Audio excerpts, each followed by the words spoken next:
Vamos lá, gente, bom dia, liberada a live, liberada a aula. Vamos orar para a gente começar? Lição 6, hein? Para quem... O pastor Natanael deu o papelzinho para vocês. Quem não pegou, tá ali com ele. Lição 6. A galera tá dormindo ainda em casa. Vamos lá. Oremos. Ô mãe, Nete, minha tia, vem lá pra frente, gente. Vem pra frente, diaconisa Mônica, vem pra frente. Vem pra frente, vem pra frente. Vem. Henrique, aqui pra frente, Henrique. Vem correndo, Henrique, bora. Bora. Vamos orar, vamos. Pastor Natanael. Vamos. Vamos lá, gente, oremos. Pai Todo-Poderoso, muito obrigado por mais um dia.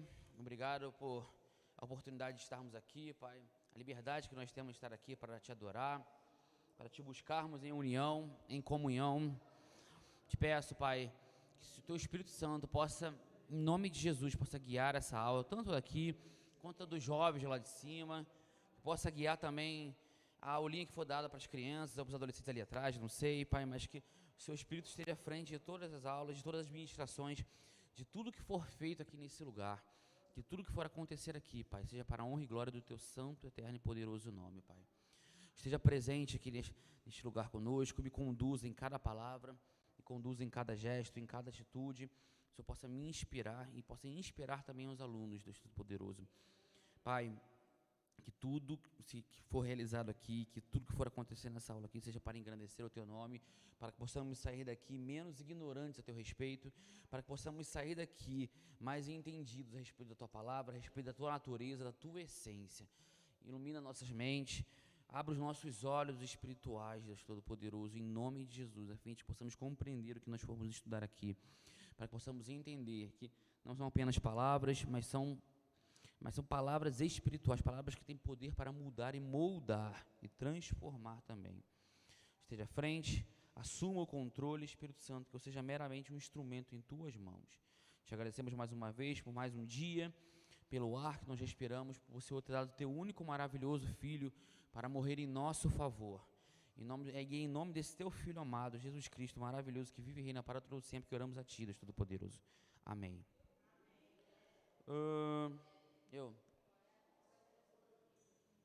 NVI, tá?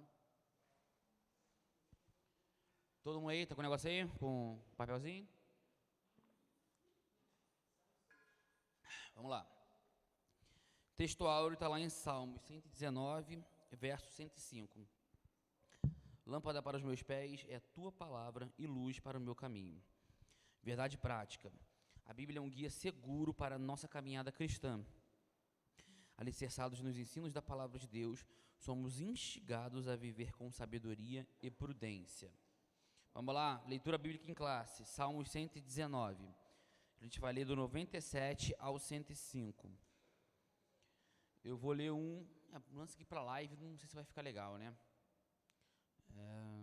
Que aí, tá bom, mas vamos lá mesmo assim. Eu leio e depois quem for ler o próximo, por favor, lê alto. Tá bom?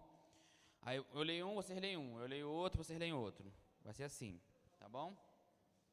Vamos lá, começando do 97. Salmo 119, do 97 ao 105. 97, quanto amo a Tua lei, é a minha meditação em todo o dia. 98.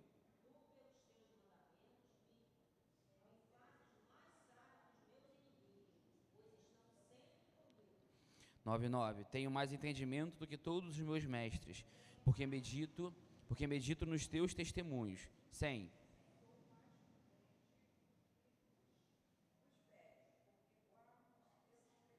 101. Desviei os meus pés de todo o caminho mau, para observar a Tua palavra. 102.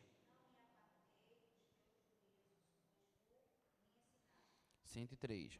Quão doces são as Tuas palavras ao meu paladar, mais doces do que o mel à minha boca. 104.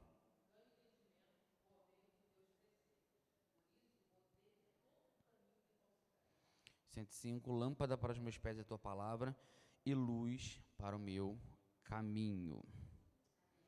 Vamos lá, gente. Vamos direto para a introdução aqui, porque o tempo é curto, 9h55 só. A Bíblia, quando obedecida, torna-se um verdadeiro guia para o viver cristão. Cristo nos adverte ao exame das Escrituras, porque nelas estão reveladas as palavras de vida eterna.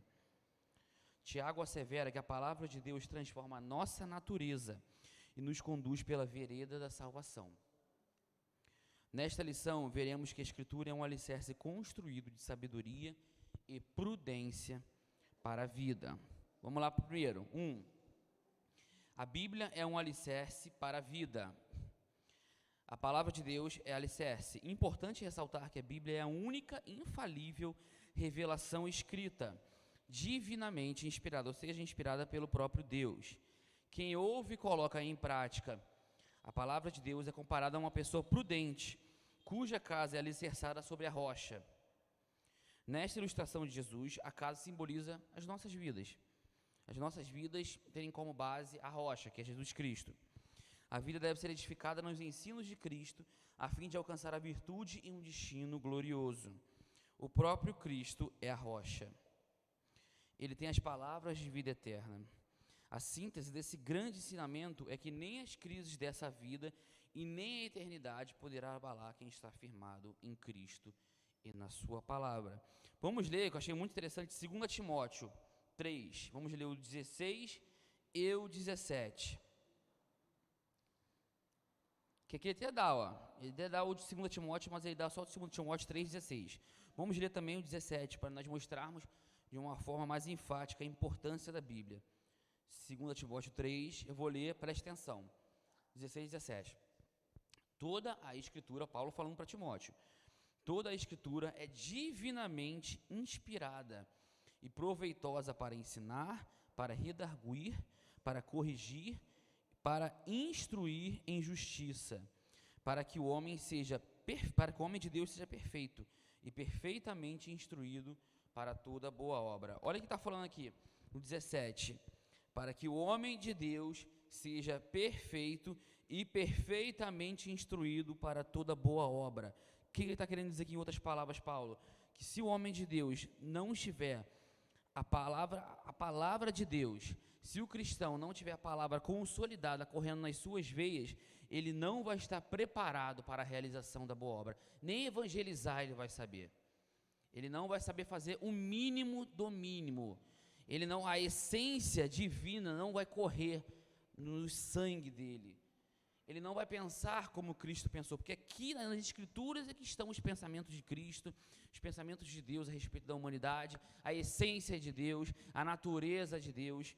Então ele está querendo dizer o seguinte, para que o homem de Deus seja perfeito, a fim de que o cristão se aperfeiçoe cada vez mais, é necessário um aperfeiçoamento na palavra de Deus.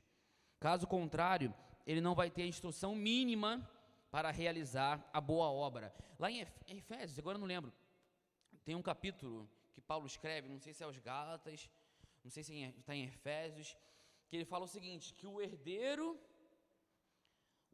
enquanto novo, ele não pode usufruir de toda a sua herança. Eu não lembro qual capítulo, alguém lembra desse capítulo? Não lembro, deixa eu ver aqui se eu acho aqui, gente. É muito interessante que o herdeiro enquanto novo não pode usufruir, não pode aproveitar de todos os bens que é dele mesmo, de todos os bens que são dele. Mas muito pelo contrário, por enquanto ele vai estar sendo preparado por pessoas maduras para aí, então, só depois, quando ele tiver a maturidade necessária, aí sim poder usufruir daquilo que já é dele. Mas olha que interessante que Paulo está querendo dizer aqui. Enquanto a pessoa for imatura, ela não vai poder, em circunstância nenhuma, em nenhum momento, Gálatas 4? Então vamos lá para Gálatas 4.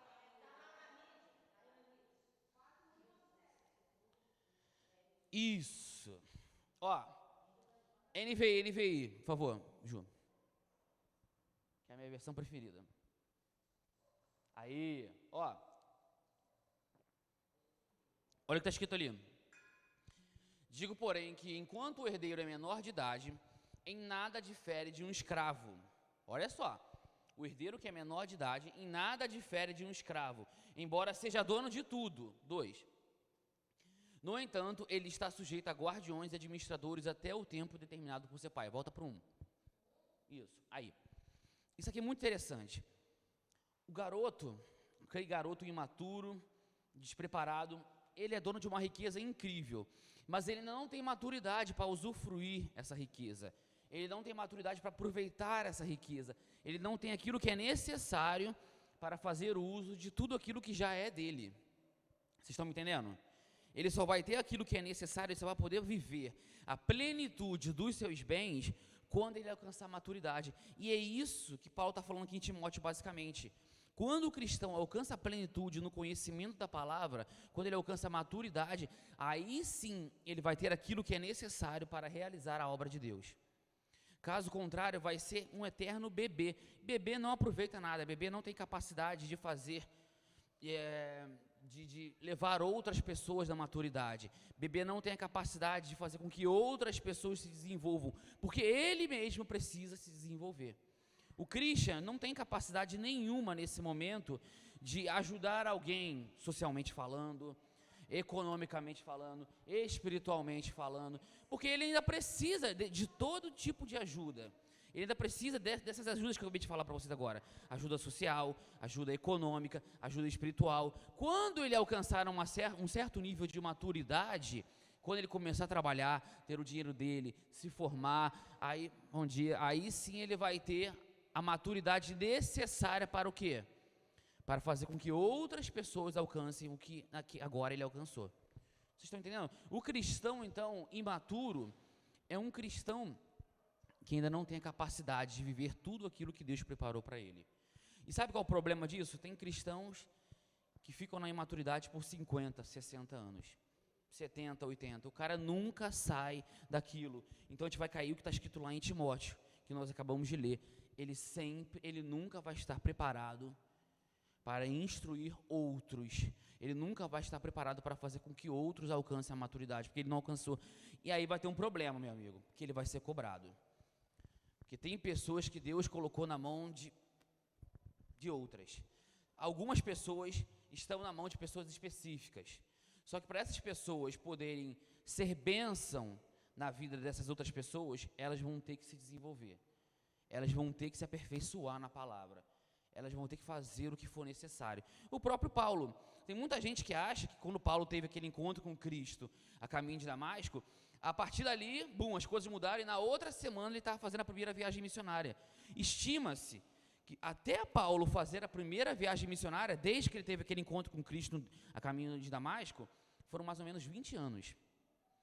O próprio Paulo, que já era uma pessoa conhecedora da palavra, olha só, Paulo era simplesmente, ele mesmo fala isso lá em Gálatas, que ele era um dos melhores alunos do melhor mestre religioso da época, que era quem? Gamaliel. Ele era um aluno de destaque do melhor mestre. E vocês acham que era qualquer um que tinha capacidade de ser escolhido como aluno de um mestre religioso respeitado? Não. O mestre religioso que escolhia, o rabi naquela época, que escolhia, ele via um potencial na pessoa e ele escolhia aquela pessoa, esse tem a capacidade de me substituir, de dar continuidade ao meu legado. Paulo era simplesmente um dos melhores, do melhor rabi da época, que era Gamaliel. Era um cara que provavelmente sabia toda a Torá de trás para frente, decorado, de có e saltitado. E ele ainda assim, mesmo depois, mesmo com todo esse conhecimento, ele ainda teve que aguardar.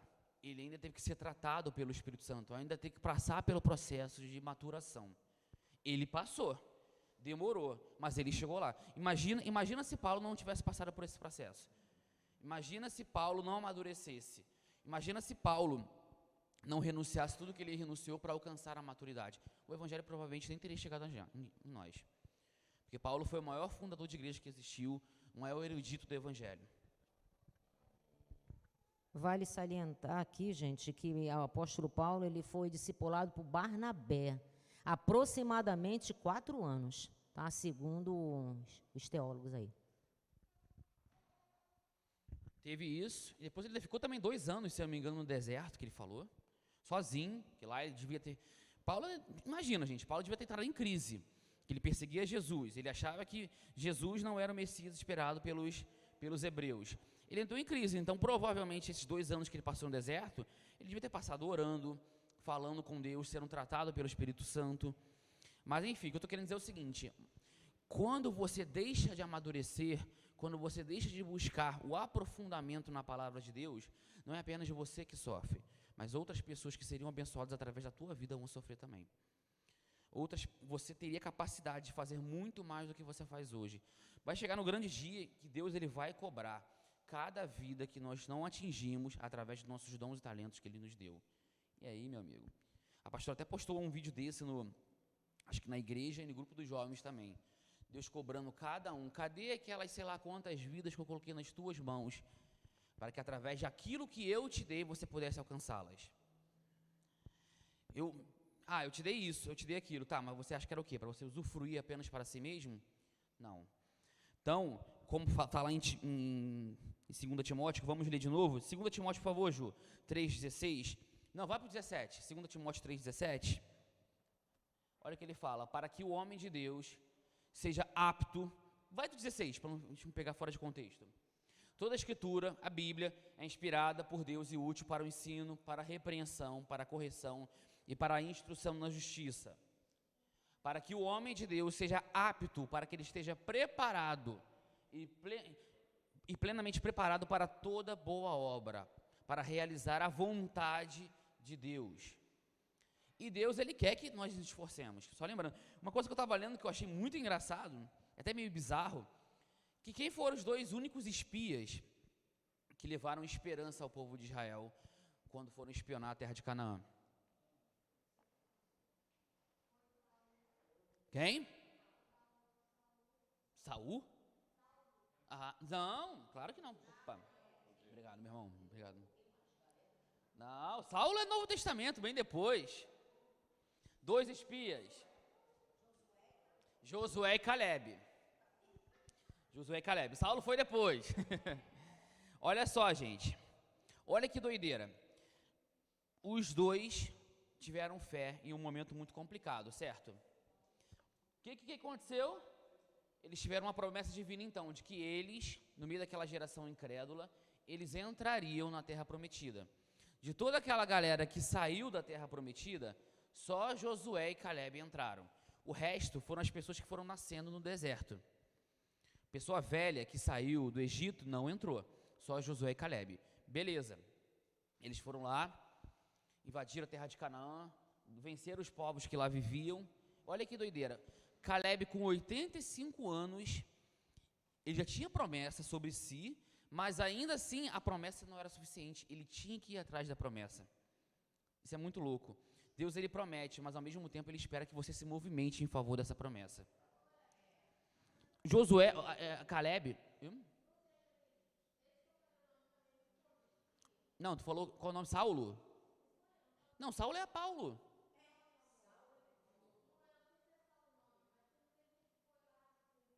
Não, os 2 mais conhecidos foram Josué e Caleb. Os outros 10 tem um nome lá, mas meu amigo, gravar o nome daqueles dali vai ser complicado. Mas tem lá o nome dos outros 10. Mas o que acontece? Voltando ao que eu estava falando aqui, olha que loucura. Caleb já tinha a promessa de Deus sobre a sua vida. Você vai ter uma parte da terra prometida. Mas se ele, sabe o que a palavra de Deus me deixa entender? Que se ele estivesse esperando a promessa, e se ele não fosse atrás, ele não ia ter. Ele teve que cobrar, olha que doideira, mesmo com a promessa sobre si, ele teve que cobrar Josué. Falou: cara, eu tenho 85 anos, mas eu estou tão forte como eu estava quando eu tinha 40, eu posso conquistar essa terra. Josué falou: então vai, que Deus te abençoe. Olha só, ele ainda teve que cobrar Josué sobre a promessa, depois ele ainda teve que invadir na marra, tirando os povos que lá habitavam. Isso porque ele já tinha uma promessa de Deus sobre a vida dele. Isso é muito louco. Não é só ter promessa. Diz que crente com promessa não morre. Morre, é enterrado, acontece tudo, meu amigo. Não é assim não. Deus, ele garante, Deus, ele te dá a promessa, mas você tem que ir atrás. Então é o seguinte, o nosso Deus é o Deus do impossível. O que é possível, ele não vai fazer não, cara. Você lembra de Jesus lá com Lázaro? Ó, tira a pedra. Jesus não podia lá, ó, no poder e tirar a pedra? Podia. Ele tem poder para isso. Mas ele falou, ó, vocês têm 2 braços, 2 pernas, são saudáveis, vocês podem fazer isso, então vai, façam. Agora, ressuscitar vocês não podem. Agora, ressuscitar desde que eu ressuscito. Porque isso aí já está acima da alçada de todos vocês. Estão compreendendo? Deus, ele não honra preguiçoso. Deus, ele não honra aquele que não sai para lutar. A promessa é justamente para nos fortalecer ainda mais na nossa luta. Não é para que a gente descanse nela. Sim, às vezes temos que descansar em Deus, que às vezes estamos fazendo mais do que deveríamos, é fato. Mas o que eu estou querendo dizer aqui basicamente é, a promessa de Deus, a parte de Deus não anula a nossa parte. Não anula o fato de que a gente tem que correr atrás, que a gente tem que lutar, que a gente tem que seguir em frente. A gente tem que amadurecer, gente. Como está lá em 2 Timóteo 3,17, para que estejamos totalmente aptos para a realização da obra.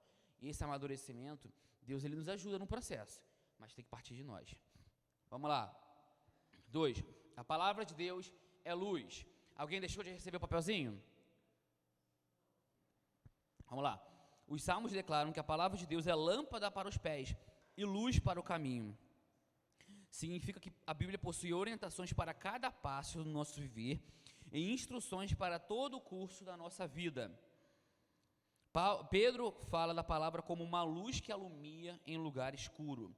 Quer dizer que a luz das Escrituras dissipa a escuridão espiritual e nos conduz em segurança pelo caminho da vida eterna, a palavra de Deus. Cristo disse, eu sou a luz do mundo, quem me segue não andará em trevas. E Paulo ensina que devemos andar como filhos da luz, isto é, afastados da prática do pecado. Eu sou a luz do mundo, quem me segue não andará em trevas. Como assim? Você sabe para onde você vai, você sabe quem você segue, você sabe o que você está fazendo e você sabe qual o sentido que a vida tem para você. Qual o sentido da vida? Que o ser humano, por isso que foi criada filosofia, né? Porque o ser humano ele queria conversar a respeito da palavra, a respeito do sentido da vida. Por que estamos aqui? Qual o objetivo? Nós sabemos muito bem. Por que Deus criou o homem? Fala para mim. Por que o homem foi criado por Deus? Sim, é mais semelhança. Mas por que o homem foi criado? Vamos começar de um outro pressuposto. Deus precisava do homem para ele ser mais do que ele já era? Tá, a partir disso eu volto a perguntar. Então por que Deus criou o homem, já que ele não precisava do homem?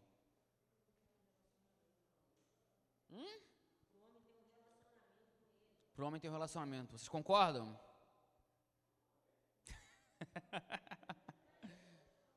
E aí, gente? EBD, é hora de falar besteira e agora.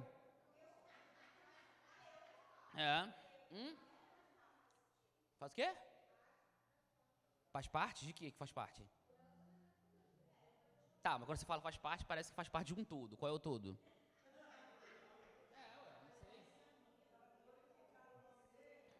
Glorificar o nome dele. Também. Quer comais, quer bebais. Sim, sim. Mas é isso aí mesmo. Glorificação, aí sim, glorificação eu acho que faz parte é parte de um todo. Isso. O principal é relacionamento, porque Deus, ele não ama. Deus, ele é o próprio amor. Então, ele queria compartilhar mais da natureza dele com o ser humano. Estão compreendendo? Deus, ele não seria mais nem menos se ele deixasse de criar o homem. Claro que não, mas ele queria compartilhar mais de quem ele é com o ser humano. Ele queria compartilhar mais da natureza dele com o homem. Então, foi aí que ele resolveu criar o homem como relacionamento, para se relacionar, para ter uma amizade com o homem. Essa é a questão. E a partir disso, e aí que está, com a queda do homem, essa amizade foi desfeita, essa amizade foi quebrada. E aí com Jesus Cristo houve o quê? A reconciliação. Jesus Cristo nos trouxe de volta ao propósito original para o qual nós fomos criados. Ele nos restaurou. Quer ver uma coisa muito interessante, uma curiosidade que eu vi que eu achei incrível? Teve um certo momento da Bíblia, quando Deus criou o homem, ele fez lá aquele boneco, né, com barro, e depois o que ele fez para dar vida ao homem? Soprou, certo? Vocês lembram que tem uma passagem da Bíblia que eu achei até meio sem sentido, em certos momentos quando estava lendo, mas depois eu entendi. Tem um certo momento, antes da descida do Espírito, tem um certo momento que Jesus sopra sobre os apóstolos. Vocês se lembram disso? Jesus sopra, mas ali fala que, tipo assim, não aconteceu nada. Jesus simplesmente sopra. Sabe qual era o simbolismo que estava sendo feito ali? Era Jesus levando o Espírito da vida novamente a eles. Porque quando o homem foi criado lá no Jardim do Éden, Deus soprou, Deus deu a vida ao homem. Ali Jesus soprando é como se Jesus estivesse devolvendo a vida ao homem. É como se ele estivesse restaurando o homem ao propósito para o qual ele foi criado, que é o quê? Relacionamento com Deus. Então, por isso que ele fala, eu sou a luz do mundo, quem me segue não andará em trevas, porque você sabe para o que você foi criado. Agora, você sabe o propósito para o que você foi criado. Você sabe que você está comigo e sabe para onde vai. Jesus é a luz, Jesus é o caminho, Ele é a vida. E tudo que Ele quer que você faça, está na Bíblia, cara. Veja bem, eu não descarto, não estou indo para um outro lado totalmente radical, tá? Eu não descarto os dons do Espírito, que ainda são muito presentes nos dias de hoje. Não sou como a galera mega ultra tradicional por aí, que acha que, como eles falam, cessacionistas, que eles acham que os dons do Espírito cessaram. Não. Mas o que eu estou querendo dizer é o seguinte, dom não é base, ou não pode servir como base. O que é base é a palavra. Palavra que vai te trazer solidez espiritual. Palavra que vai te... Quer ver um exemplo? Povo de Israel. Eu e você aqui em terra provavelmente nunca veremos a metade do que o povo de Israel viu quando saiu do Egito. Os caras viram o mar se abrindo, os caras viram atrocidades, absurdos. E só 2 se salvaram. Os caras viram grandes coisas, os caras viram maravilhas incríveis. E de todos esses que viram várias coisas, todos eles morreram no deserto, ficaram no meio do caminho. Porque maravilhas, sinais e maravilhas não servem como base. O que serve como base é a palavra nos nossos corações. Que aí sim, vai acontecer o que está escrito lá em Mateus, que Jesus fala. Aquele que tem sua vida alicerçada na rocha, em mim, na minha palavra, que é a Bíblia, vai vir furacão, vai vir fogo, vai vir terremoto, mas a casa não vai cair. Ela vai permanecer firme e forte, porque ele tem base, ele tem estrutura.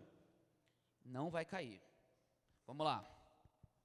3. A palavra de Deus é imutável. Tendo a inspiração divina como pressuposto, ratificamos novamente que a palavra de Deus é nossa autoridade final de fé e prática. A Bíblia difere de outros livros porque seus ensinos são fidedignos e confiáveis, não erram nem falham. Desse modo, o texto bíblico permanece inalterado. Por conseguinte, os princípios bíblicos têm aplicação hoje, assim como tiveram antigamente. Não interessa se a Bíblia foi escrita 2000 anos atrás. Os princípios cristãos continuam válidos até os dias de hoje. A humanidade pode se atualizar com várias coisas aí, homossexualismo, ideologia de gênero, é isso e aquilo. Mas a palavra de Deus permanece imutável, inerrante. Ela não se altera por nada. Os padrões da ética e da moral cristãs não sofrem mudanças. Portanto, os valores cristãos são permanentes. Olha agora, pois a fonte de autoridade, que é o próprio Deus, é permanente. Deus, ele permanece para sempre. Assim sendo, o comportamento e o caráter do cristão se alicerçam nas doutrinas bíblicas. Vocês entenderam? Nosso compromisso final é com a palavra que é imutável. E isso mesmo que a gente venha aborrecer alguns dos nossos familiares, filho, filha, irmão, irmã, não interessa. Eu já vi casos que, infelizmente, de pessoas que se voltaram contra a palavra em determinado momento para favorecer entes queridos, favorecer filho, filha, tio, tia, primo, prima. Aí vai cair naquilo que Jesus fala. Aquele que ama o teu pai, a tua mãe, o teu filho ou tua filha mais do que a mim, não é digno de mim. Isso que seria amar mais as pessoas do que Jesus, é honrar mais as pessoas do que honrar a Jesus Cristo. Vai ter momentos complicados que nós teremos que tomar decisões complicadas que vão afetar até mesmo aqueles que nós mais amamos. Mas aí são esses momentos que mostram com quem que está a nossa fidelidade. Se é com Jesus verdadeiramente, se é com a palavra dele, se nós estamos preocupados em honrar mais a Jesus ou honrar mais a outras pessoas. Entendam, nosso compromisso final é com a palavra de Deus, mesmo que para isso nós tenhamos que aborrecer aquelas pessoas que nós mais amamos. Eu já falei aqui, vai ter um dia que o Christian vai crescer, e se algum dia ele quiser tomar uma decisão que venha me afetar demais, mas que esteja totalmente contrária à palavra, nem que seja para tomar essa decisão chorando, mas eu vou tomar essa decisão contra ele. Deus queira que nunca chegue esse dia. Mas o que eu estou querendo dizer é o seguinte: o meu compromisso, antes de tudo, antes de ser pai, antes de ser filho, eu sou um servo de Cristo. Antes de ser qualquer coisa, de qualquer pessoa aqui nessa terra, o meu compromisso inicial e final também é com Jesus Cristo. Às vezes nós temos tanto medo de desagradar as pessoas. Eu estava ouvindo o pastor Cláudio Duarte falando, festa de cristão que tem bebida e funk, que as pessoas falam, né? Mas como assim? Por quê? Porque a pessoa tem medo de desagradar os seus convidados. Mas aí o pessoal fala, como assim? Você tem medo de desagradar os seus convidados, mas você não tem medo de desagradar a Jesus Cristo? Como é isso? E quando você vai na casa da pessoa, na festa lá dela, ela coloca uma música cristã por causa de você? Então, a conta não fecha. Tem alguma coisa de errada. A tua casa tem que mostrar quem você é. Na tua casa, os teus preceitos, os teus valores têm que sobrepor a honra às outras pessoas, não interessa. Claro, isso eu não estou falando que você não deve honrar as outras pessoas, você deve sim honrar as outras pessoas, desde que essa honra não venha ferir a palavra de Deus, desde que essa honra não venha estar contra os princípios de Jesus Cristo. Se ficar contra, meu irmão, aí eu te falo, está errado. A Bíblia mesmo fala que devemos seguir as leis do mundo, as leis do Estado, devemos. Mas a partir do momento que uma dessas leis sobrepor a palavra de Deus, aí esquece a lei, esquece o Estado. Teu compromisso antes de tudo é com Jesus Cristo. Então, é isso aí. Vamos lá, gente. 2. A Bíblia nos torna pessoas sábias. Essa parte aqui é interessante. Vamos lá. Conceito de sabedoria. O substantivo hebraico para a palavra sabedoria é Hokman, e seu correspondente em grego é Sofia. Ambas as palavras têm um sentido de habilidade, experiência e qualidade de quem é sábio. A obra Teologia Sistemática, uma perspectiva pentecostal, assegura que a sabedoria reúne o conhecimento da verdade. O que é sabedoria? É aquilo que reúne o conhecimento da verdade com a experiência do cotidiano. Não é só você ser inteligente, é você saber aplicar a inteligência da maneira correta. Porque não é só estar certo, né? Tem gente que está certa, mas não sabe estar certa. E aí fala a coisa certa, mas na hora errada, ou para a pessoa errada. E aí lasca tudo. Significa que o conhecimento absorvido pela mente deve ser aplicado em todas as situações da vida. Nesse aspecto, o conhecimento sem a prática não produz sabedoria. Isso aqui é muito interessante. Palavra de Deus. Eu pergunto a vocês, a palavra de Deus tem tornado vocês mais inteligentes ou mais sábios?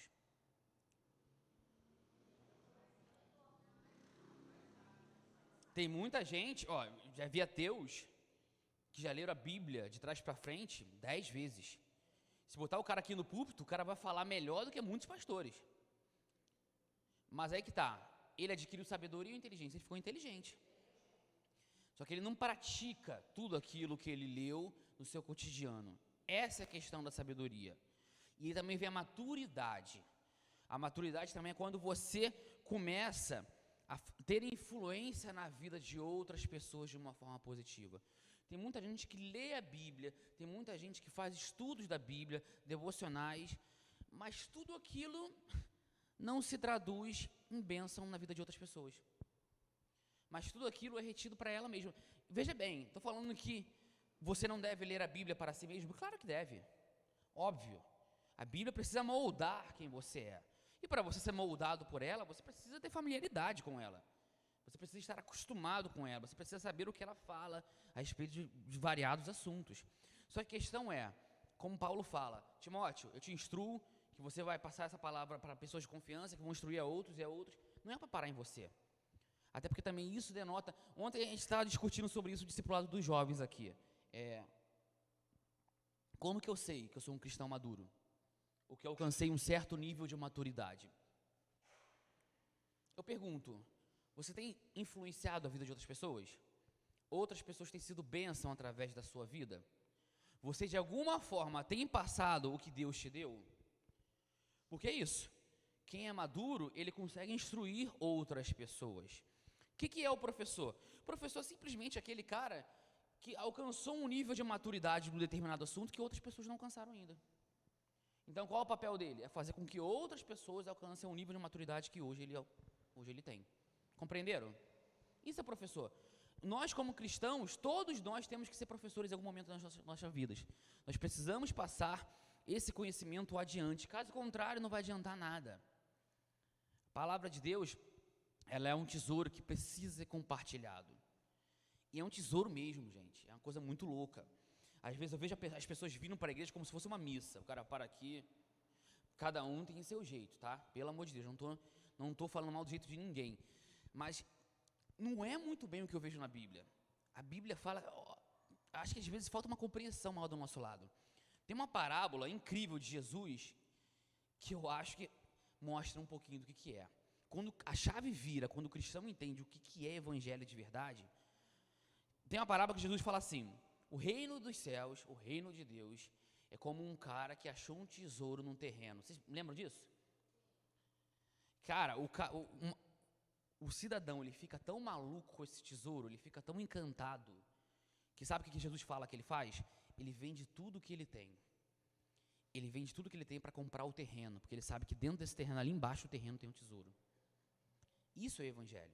O cara fica tão maluco, tão empolgado, ele fica tão abismado, que como se estivesse falando, caramba, a minha vida toda eu passei vivendo para outras coisas, enquanto tinha essa maravilha, enquanto tinha essa beleza à minha disposição. Isso é reino de Deus, é alegria e prazer no Espírito Santo. É loucura. Não é muitas vezes a coisa religiosa que nós fizemos, que às vezes a gente faz um Deus para a gente, né? A gente vem na igreja, mas o fato é que a gente não adora o Deus verdadeiro, o que falta às vezes, eu acho que muito cristão, é a compreensão do que de fato Jesus fez por nós. Porque com toda certeza, quanto mais nós compreendermos, menos indiferentes nós seremos. Isso é verdade, cara. Você tem uma pessoa que é totalmente diferente, que não se empolga com o cristianismo, é porque talvez, não estou falando que é 100% de certeza, não é nada disso, mas talvez essa pessoa ainda não entendeu de fato o que foi feito por ela. Ela não entendeu que ela já estava condenada, não tinha nem julgamento. Não tinha nem julgamento, acabou. Veio Jesus abrindo mão da sua glória, abrindo mão do lugar maravilhoso que ele se encontrava para descer aqui, ser cuspido, torturado e humilhado por seres pequenos e ridículos como nós. Fez isso por nós. Justamente por nós que não somos merecedores. Vamos lá, gente. Que fique bem claro. A palavra de Deus tem que te tornar uma pessoa sábia. Você precisa praticar aquilo que você está lendo. Praticar como? No seu cotidiano, na vida dos outros. Você precisa passar. Deus te deu. Você foi salvo. É como se Jesus estivesse falando, poxa, ótimo, agora sai por aí e faça com que o máximo de pessoas alcance aquilo que você alcançou hoje. Não pare em você. Porque enquanto você está ali, às vezes, reunido com o seu grupinho, tem um monte de gente indo para o inferno lá fora. Tem um monte de gente caminhando a passos largos, rumo à perdição eterna. Então, meu irmão, vai, sai, faz o que tem que ser feito, anuncie as boas glórias. Lá em Salmos fala, anunciem as glórias de Deus. Anunciem, para que o nome de Deus seja glorificado. Então não adianta, não é só ler por ler para ser inteligente, é ler para que isso de alguma forma faça a diferença na vida daquelas pessoas que têm contato constante com vocês. Deus é a fonte de sabedoria. A sabedoria é um dos atributos divinos. Portanto, Deus é sua fonte. A sabedoria divina é inescrutável, ou seja, não pode ser compreendida. Toda a sabedoria dos santos provém da parte de Deus. Em resumo, visto que Deus é verdadeira sabedoria, as suas palavras e seus atos são igualmente sábios. Tudo que Deus faz é sábio, porque Ele é a própria sabedoria, Ele é a personificação da sabedoria. Nesse sentido, todos os que vivem de acordo com os preceitos da palavra de Deus são considerados pessoas sábias. Olha o que está falando aqui, todos os que vivem segundo a palavra de Deus, não todos os que leem, não é só ler, é ler e colocar em prática, é ler e passar adiante para outras pessoas, é ler e, através desse conhecimento que você absorveu, fazer a diferença na vida de outras pessoas. Não é só você ler e reter para si, senão você vai estar sendo inteligente, não sábio. É ser sábio, é você utilizar a tua inteligência de uma forma sensata, de uma forma boa, aproveitando as oportunidades. Muitas vezes a gente deixa passar as oportunidades porque a gente não tem o preparo necessário para aproveitá-las. Esse é o problema, porque nós não estamos maduros o suficiente ainda. E aí, meu amigo, às vezes, quantas pessoas poderiam se converter através das nossas vidas em momentos cruciais, mas nós não assumimos o controle, nós não fizemos o que tem que ser feito justamente por falta de maturidade. Aí a falta de maturidade traz o quê? Falta de confiança, que leva o quê? A covardia. Porque você sabe que você não vai ser capaz. Por isso que a Bíblia fala, os covardes não herdarão o reino dos céus. Ali não está falando de covarde tímido, retraído. Está falando de covarde, está falando, meu Deus, os tímidos. Os tímidos não herdarão o reino dos céus. Ali não está falando de timidez, retração. Aquela pessoa que é na dela. Não, ali está falando de timidez relacionada à covardia. É como se Jesus estivesse falando, é sério que você está com vergonhazinha de falar do meu amor para essa pessoa, e por causa da tua vergonhazinha ela vai para o inferno. É sério isso? É sério que você está jogando a eternidade de uma pessoa no inferno, no lixo, só porque você está com medo do que os outros vão achar? Só porque você está com vergonhazinha? Você tem noção do que está em jogo? Você tem noção de que aquela pessoa, através daquela palavra, naquele momento, às vezes, poderia ter um encontro comigo? Eu já vi um testemunho de um cara que se converteu através de um não. Um não. Falando rapidamente aqui, isso até quando eu era da Batista lá de Madureira. Tinha um cara lá que ele estava fazendo faculdade e tal, ele era, acho que, o único cristão da sala dele, na faculdade. E estava rolando o gabarito da prova, antes da prova. Aí todo mundo, obviamente, aproveitando, né, pegando o gabarito e tudo mais, para tirar 10 na prova. Chegou nesse cara cristão e falou, não quero. Ele foi o único que negou o gabarito. Aí o cara ficou nervoso com ele, mas como assim você não quer? Você acha que você é melhor que os outros? Todo mundo aceitou, por que você não pega? Ele, não quero. Aí o cara ficou maluco com ele, ficou maluco mesmo, Enfim, resumindo, não vou contar tudo aqui que já não tem tempo.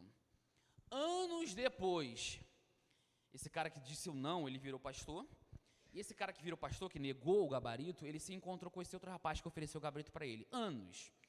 A rapaz encontrou ele num determinado lugar e foi lá falar com ele, e aí, rapaz, como que o senhor tá e tudo mais. Ele não lembrava do cara, mas para ser educado, ele começou a falar com ele, e aí, tudo bom, sei lá o quê. Ah, rapaz, você tá lembrando de mim? Ele falou, cara, para ser sincero, não lembro de você não. Ele, rapaz, você era da minha faculdade, você fazia faculdade comigo na mesma sala e tudo mais, eu te ofereci o gabarito, lembra daquilo? Você negou? Então, cara, vou resumir para vocês. Aquele não fez o cara dormir direito, o cara ficou com ódio dele por causa daquele não. Só sei de que aquele não mudou toda a vida dele e fez ele ter um encontro com Cristo. Através de um não, de um testemunho, em um momento oportuno. Através daquele não, ele falou que ele foi parar em diversos lugares diferentes, que aquilo mexeu com a cabeça dele, até que ele se converteu. O pastor ficou maravilhado. O pastor, caramba, mas eu não fiz nada. Eu só neguei. Mas aquele não mudou a vida de uma pessoa. Mas ali, o que eu estou querendo dizer para vocês? O pastor não foi covarde. Vocês estão me entendendo? Ele tomou a atitude que deveria ser tomada. Imagina se ele se deixa levar naquele momento e ele vai com a maioria. Ou ele fica com medo do que os outros vão achar, que os outros vão falar.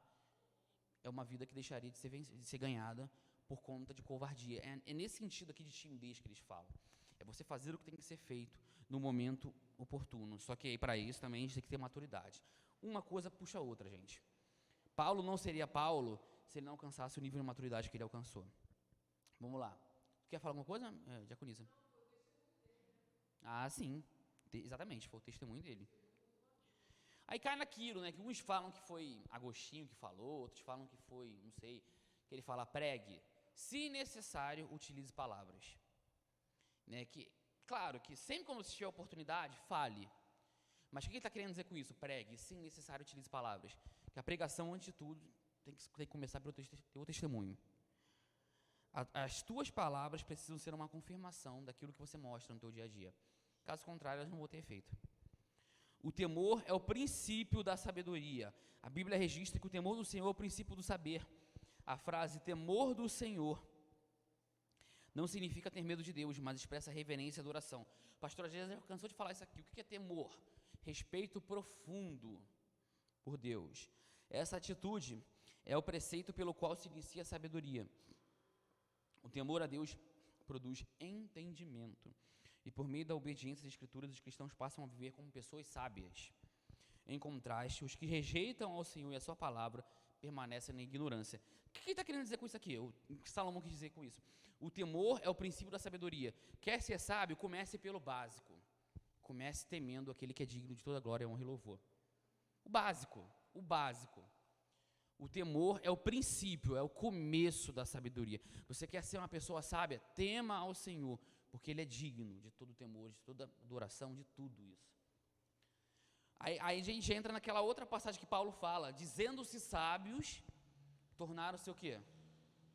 Ninguém lembra? Dizendo-se sábios, tornaram-se loucos.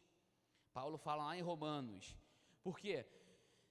A natureza, ela manifesta a glória de Deus. E quando você não teme a Deus, ou quando você até mesmo nem acredita em Deus, você passa a criar teorias loucas para explicar a natureza.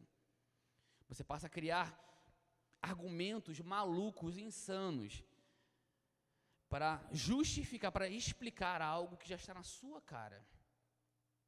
A natureza manifesta a criatividade, o poder e a beleza de Deus. Algo tão perfeito. Se você reparar, quanto mais você estuda, mais você percebe que tem alguém incrivelmente inteligente por trás de toda a criação. Existe cara, isso aqui, ó, existe uma complexidade absurda, até mesmo uma gota d'água. Se você parar para pesquisar isso aqui, tu vai ver que isso aqui é um composto de substâncias. É uma mistura disso com aquilo que gerou, que fez ela ficar nessa consistência, que fez ela ser exatamente da forma como ela é. Isso aqui não pode ter vindo do nada. Isso aqui, tudo no universo é de uma complexidade absurda. Tudo isso, se eu chego na tua casa e vejo uma casa maravilhosamente bem arrumada, aí eu entro no quarto, no teu quarto, você me leva lá e eu vejo uma maquete perfeita, nos mínimos detalhes, uma maquete linda. Sabe qual a primeira coisa que vem na minha cabeça? Eu olho para a pessoa e falo, cara, quem fez isso? Porque a perfeição, ela remete o quê? A um Criador. A perfeição, ela remete a uma pessoa inteligente por trás. Agora, eu estou falando de uma maquete perfeita, o que gerar a natureza, que é muito mais perfeita que uma maquete. Você acreditar, por isso que eu falo, para você acreditar que tudo veio do nada, a partir do nada, tu tem que ter mais fé do que o mais fervoroso dos cristãos, meu amigo. Um ateu, o cara para ser ateu, o cara tem que ter muito mais fé do que nós cristãos, falando sério. Porque ele precisa levar todas essas variáveis em consideração, não tem como. Agora, se eu chego na tua casa e vou no teu quarto e vejo uma bagunça, tudo desarrumado, sei lá o quê, aí a desorganização remete ao quê? À natureza. Remete de fato, deve ter entrado um vento pela janela e jogou tudo no chão, deixou tudo espalhado, tudo bagunçado. Mas agora a perfeição não. Quando você olha algo perfeito, já vem na tua cabeça, caramba, alguém fez com que essa coisa seja tão perfeita assim. Alguém fez com que isso... Tem até uma ilustraçãozinha do aluno, do professor, mas não vou contar agora, porque não vai rolar, 9h49, eu preciso voar. Vamos. Até 9h55, tem 5 minutos só, meu Deus. Os benefícios de sabedoria, vamos lá, gente. O salmista declara que o ato de meditar na palavra de Deus o tornou mais sábio do que todos à sua volta. Essa afirmação significa que ele adquiriu sabedoria ao aplicar os preceitos do Senhor na sua vida. Salomão assegura que a pessoa sábia tem muitos benefícios. Dentre eles, acumula conhecimento, ganha almas, torna-se próspero e exerce domínio próprio. Em vista disso, somos advertidos a empregar esforços na busca da sabedoria, ou seja, tem benefícios com a sabedoria, porém, tem esforço também para se obter a sabedoria. Tem esforço para ler a palavra de Deus. E não é só ler, é estudar, é meditar, é você aprofundar nela. A meditação do mundo é o esvaziamento da pessoa. A meditação no cristianismo é o enchimento da palavra. Estão entendendo a diferença? Quando o cara budista vai lá, desce lá e está tentando esvaziar a mente dele. Quando a Bíblia fala para você meditar na palavra, ela fala para você se desligar de tudo e estudar a palavra, meditar para que você se encha dela. Não é você ler como você está lendo um jornal, como você está lendo um site de notícias. É você ler de uma forma que aquilo molde o teu caráter. É você ler de uma forma como aquilo entra em você e faça parte de quem você é. Bora. Tendo que voar, gente, tem jeito não. A Bíblia é a prudência para a vida, o conceito de prudência. O dicionário Wycliffe esclarece que o termo hebraico arum é usado no sentido positivo para identificar uma pessoa sensata e que o adjetivo grego sinetos enfatiza uma decisão inteligente. O dicionário vem deixar que o substantivo grego frônesis e suas declinações denotam sabedoria prática e que sínesis sugere a avaliação que precede a ação. Em termos gerais, a prudência é a virtude que evita ações temerárias. Vamos embora. Nesse aspecto, com cautela e bom senso, uma pessoa prudente é capaz de discernir e fazer a escolha correta. Pronto. Terminei de ler tudo rapidinho aqui. Yeah. Não entenderam nada, né? Mas basicamente entenda o seguinte aqui. Dessa passagem aqui, entenda o seguinte. A prudência, olha só. Cadê, gente? A avaliação que precede a ação. Meu Deus, 3 minutos, calma aí. A avaliação que precede a ação. O que ele está querendo dizer aqui? Sabedoria. É você avaliar antes de tomar a decisão. Uma coisa que muitas pessoas erram. Vou jogar no ar aqui, depois vocês pesquisem. A coisa mais errada que tem é as pessoas tomarem decisões importantes, cabeça quente, com sentimentos aflorados. É o que ele está falando aqui. Isso é horrível. Um casal, por exemplo, que acabou de brigar e quer terminar, porque vocês são burros. A emoção de vocês estão afloradas. Vocês estão comprometidos emocionalmente. Então, qualquer decisão que vocês venham tomar nesse momento vai estar comprometida pelo quê? Pela raiva. Entenderam? É só isso. Vamos lá. A prudência dos justos. A pregação de João Batista com fidelidade converteu os rebeldes à prudência dos justos. Nesse sentido, a mensagem da salvação em Cristo não apenas restaura o pecador, mas também o faz andar por veredas de retidão. Paulo declara que a graça de Deus nos traz sabedoria e prudência. Sabedoria para compreender a verdade e a prudência para agir corretamente segundo a vontade de Deus. Essas dádivas são aperfeiçoadas pela oração, leitura das Escrituras e comunhão com o Espírito Santo. Acho que aqui ele está falando da prudência, que é provocada pelo Espírito Santo.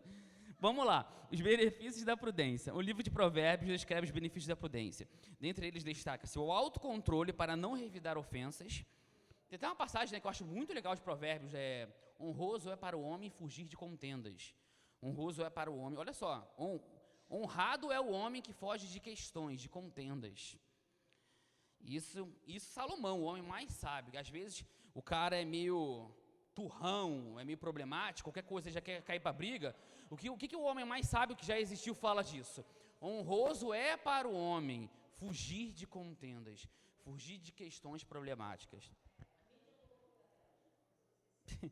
A humildade para não exibir conhecimento, a correta tomada de decisões, o pensar antes de agir para não ser influenciado, o alcance de boa reputação e alta posição, a sujeição ao aprendizado e à correção, e o desviar-se do perigo por meio de soluções antecipadas.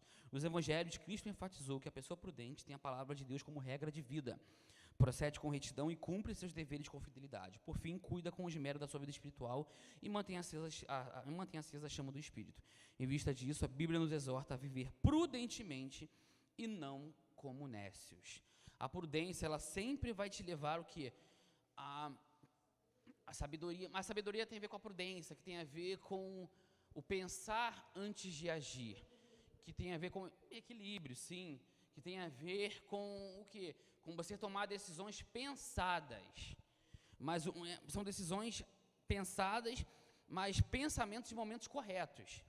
Você acabou de brigar com alguém, não vai tomar uma decisão naquele momento. Deixa a cabeça esfriar, deixa a poeira baixar, cada um vai para o seu lado. Quando vocês estiverem bem, aí sim, vocês conversam como pessoas civilizadas e vocês tomam uma decisão que tem que ser tomada. Mas agora, a decisão no ápice do problema, com ânimos aflorados, com certeza vai ter como resultado o quê? Uma decisão comprometida. Uma decisão que tem como base sentimentos ruins, emoções comprometidas e não a lógica, e não a sensatez. Tá bom, gente? Vamos nos levantar para nós orarmos, para nós encerrarmos. Tive que acelerar no finalzinho, mas acho que todos entenderam. Vamos? Pai Todo-Poderoso, obrigado pela Tua palavra que nós acabamos de estudar, obrigado pelo acesso fácil que nós temos a essa palavra. Sabemos que muitos dos nossos irmãos gostariam de ter esse acesso que nós temos, essa liberdade que nós temos e não tem mundo afora. Te pedimos por esses irmãos, te pedimos força para que o Senhor possa da força, que o Senhor possa enchê-los com o Teu Espírito, que o Senhor venha enchê-los de convicção no Teu Evangelho, a fim de que eles não desanimem por nada nesse mundo, Pai. Vem te pedir, Pai, que foi falado aqui, Pai, em algum momento da vida dos que ouviram e também da minha vida possa fazer a diferença, Deus Todo-Poderoso. Possamos não apenas ler a Tua Palavra, mas que possamos praticar a Tua Palavra das nossas vidas e praticar para com os outros, Deus Todo-Poderoso. Ajuda-nos a ser sábios e não apenas inteligentes, Deus Todo-Poderoso. Ajuda-nos a Te glorificar em cada ação, em cada gesto, em cada palavra, em cada atitude, e que o Teu Espírito possa conduzir todo o culto que virá a seguir, Pai. Conduzir a palavra, conduzir o louvor, que tudo seja para a honra e glória do Teu santo, eterno e poderoso nome. Oramos a Ti, Deus Todo-Poderoso, em nome do Teu Filho amado, que vive e reina para todo sempre, nome sobre todo nome, Senhor dos senhores e Rei dos reis. Amém.